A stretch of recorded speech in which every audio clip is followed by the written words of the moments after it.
Hello and welcome back. It is Monday. I am Mr. Sesotris, and this week I wanted to do a review on the Remembrance of Earth's Past trilogy by Cixin. I loved this one.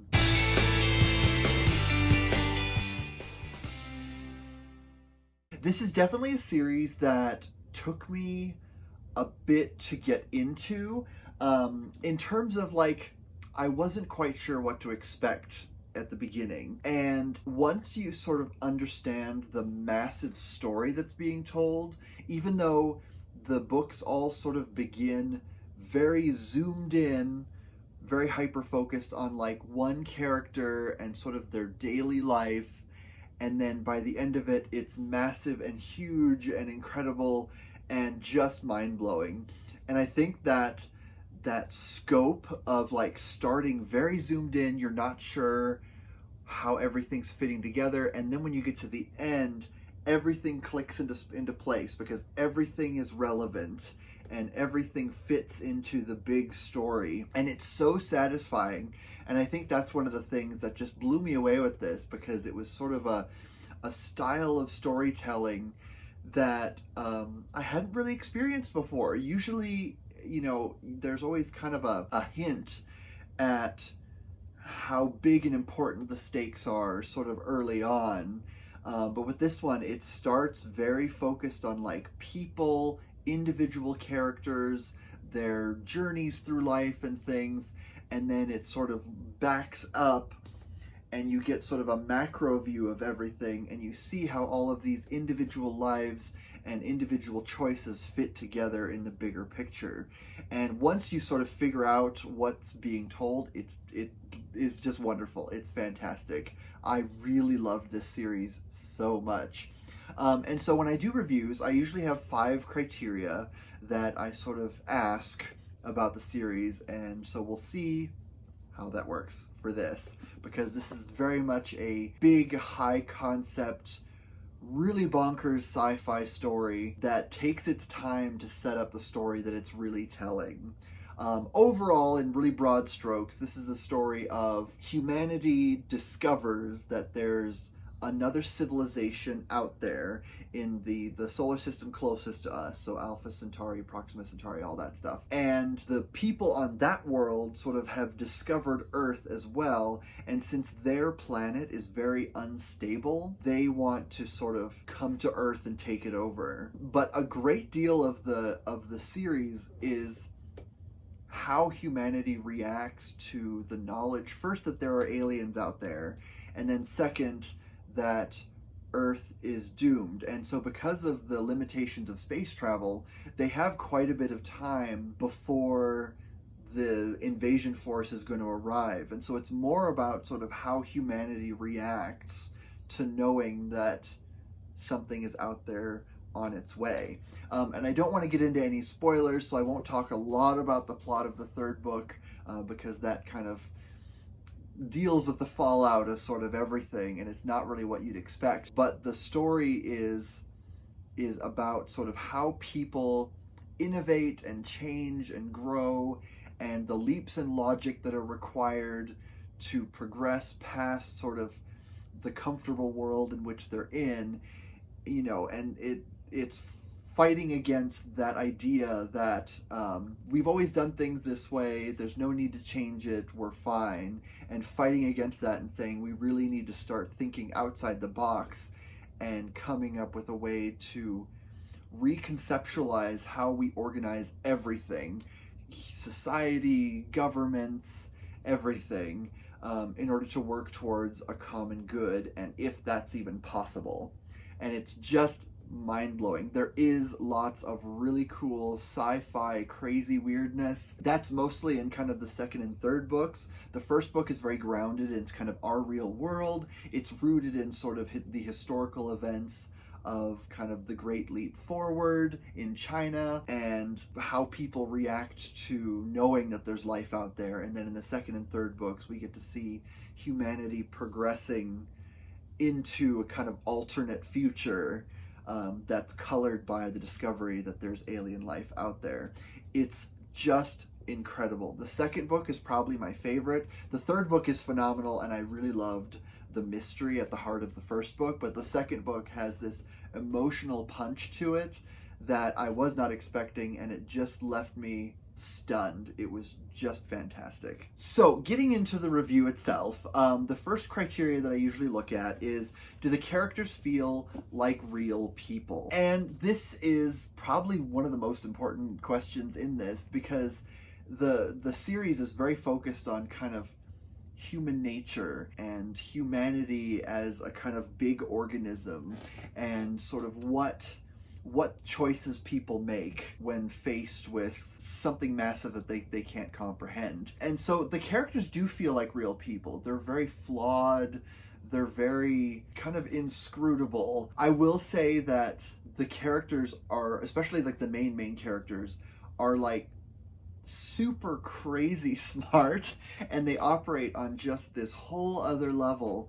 And so a lot of the main characters are capable of like seeing how things will play out by analyzing how everything is now. And so a lot of times they can feel a little bit detached from kind of the people around them, because they're very analytical and very mathematically minded.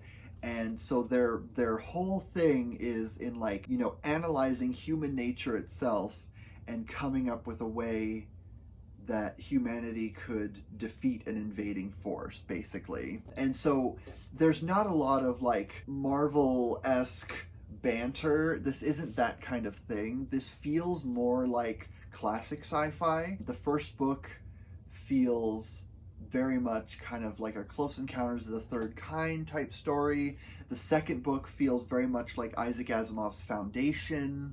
And the third book feels very much like Arthur C. Clarke's 2001 series, especially the later books. And so there is a bit of a distance. People are very kind of analytical and a little more stoic. There is quite a bit of emotion and everything. I'm not saying these people are like robots or anything, but if you're looking for like fun, wisecracking, goofy characters that you'd maybe see in like an action movie, this isn't them. These are kind of serious scientists who are desperate to sort of fix a very complicated problem, and they don't know how to do that. And so there are some times when the characters can feel a bit cold. I'm not going to say flat, because they are very complex, and especially in the second one, the main character is very driven by sort of his own personal wants versus the wants to protect humanity and the conflict that comes with, you know, from that. And so, but I do think there are times when the characters feel so above kind of the everyday person, their minds are just so complicated that they can feel a bit removed, but it still works really, really well. I don't think it hurts the story at all. It makes it that much better, because you've got these incredible minds who are working to solve a very complicated problem. And so it can feel like the characters are a little flat, but they're not flat. They're just kind of removed from kind of the everyday person, if that makes sense. Now, the next criterion that I'm going to look at is, did the writing style draw you in? And this is a really interesting question, because the series actually has two translators. It was originally written in Chinese. The translator of the first and third book is Ken Liu, who's an author in his own right. He wrote the Dandelion Dynasty, I think that's what it's called, a fantasy series. He's fantastic. The second book is translated by Joel Martinson, and so the feel is a little bit different in this one than it is the first and third ones. You can tell it's all the same author for sure, but I think the personality of the translator does color it a little bit.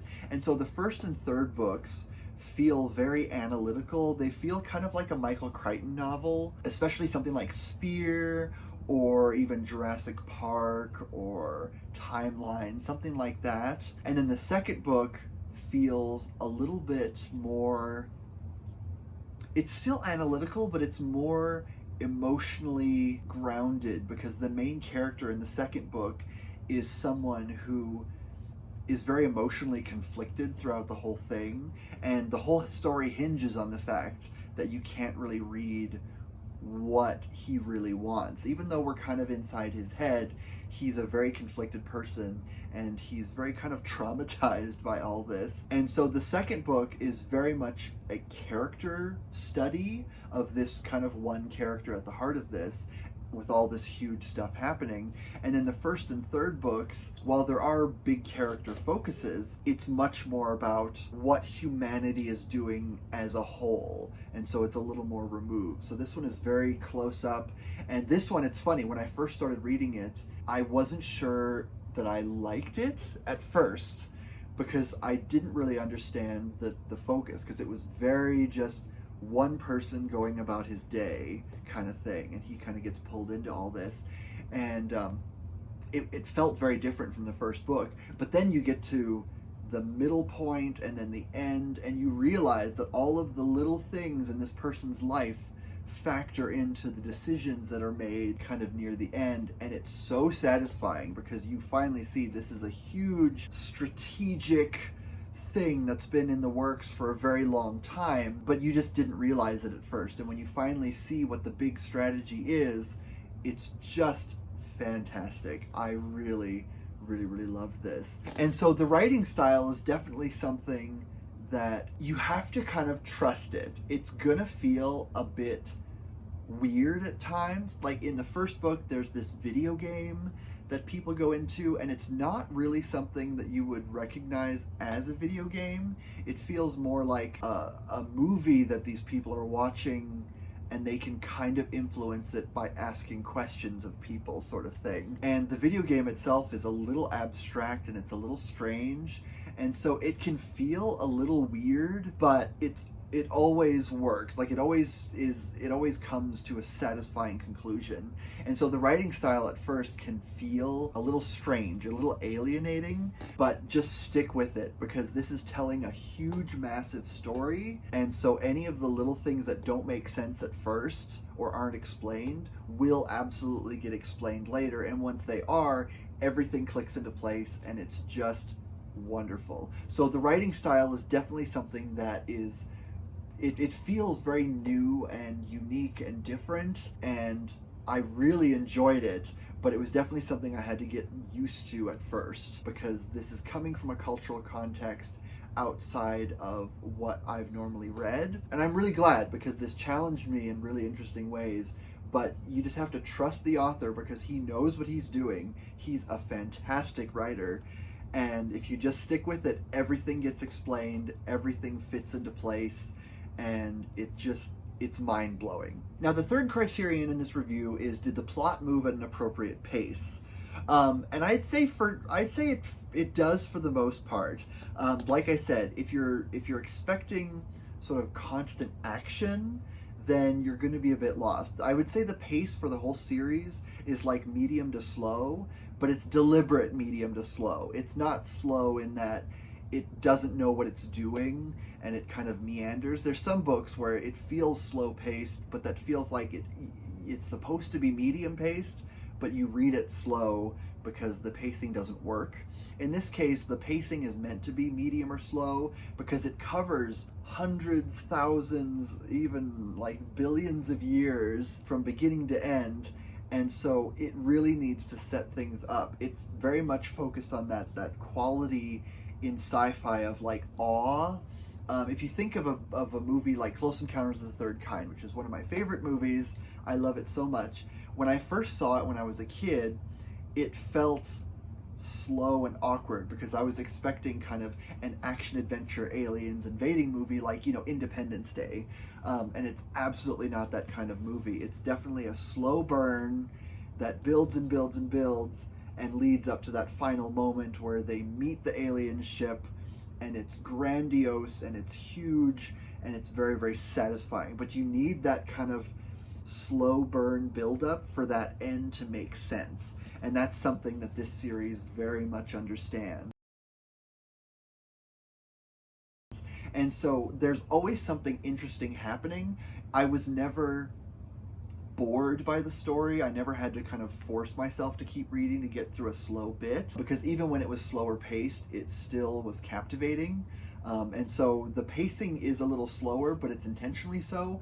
And I didn't ever feel bored or lost or anything. It's just, you just go on for the ride, and everything leads up to something that's very, huge, and it makes you think. This also reminded me of the book Contact by Carl Sagan, which is another one that I really love. The movie version is also really good, and that's another one where it's a slow build up, because it's all about the characters asking questions and analyzing sort of the implications of what happens when you make contact with an alien species, and then it leads up to the final moment where the main character kind of has this personal revelation, and you expect it's going to be some big like alien revelation, but instead it turns out to be a personal revelation for herself, because the story, that story is kind of all about faith and the blending of faith and science.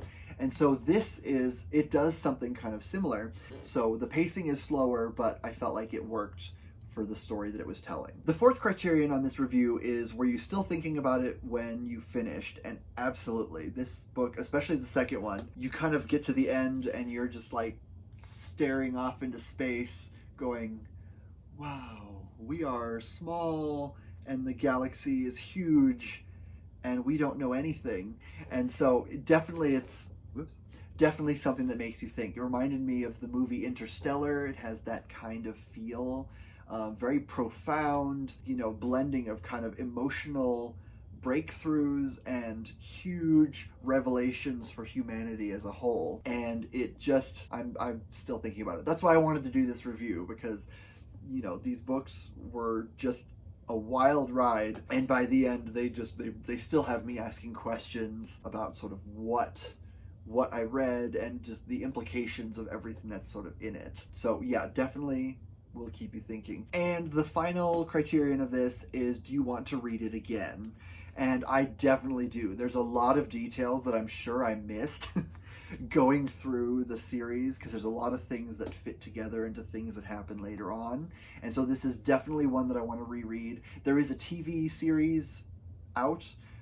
There's just one season so far, but I'm interested in seeing that just to see how they adapt it, because this seems like something that would be nearly impossible to adapt, because it's so vast and huge, and there's like a different main character as you progress through the whole story. So I'm curious to see how that goes, but this is definitely something that I think more people need to read and just sink into. And if the TV series is helping people do that, then that's wonderful. And I'm curious to see how that works. So yes, definitely want to read this again. This is incredible. And I love this author. This is the first thing I've ever read by Cixin Liu, and so I definitely want to read more of his work. He does have some other books, and I think they've been translated into English as well. So I'm going to start searching for his other books, and he's like one of my new favorite science fiction authors. He's up there with Isaac Asimov, Arthur C. Clarke, Octavia Butler.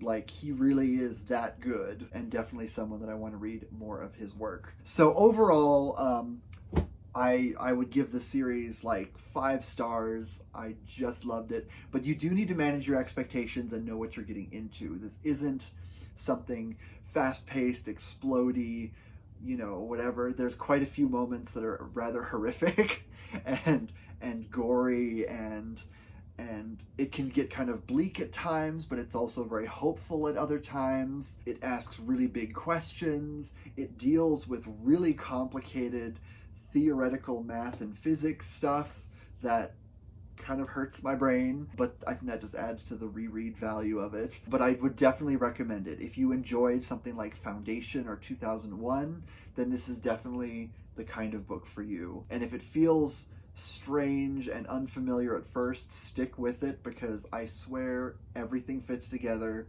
and it's very, very satisfying. So with that said, I will let you go. I will see you next week. And in the meantime, happy reading. Bye-bye.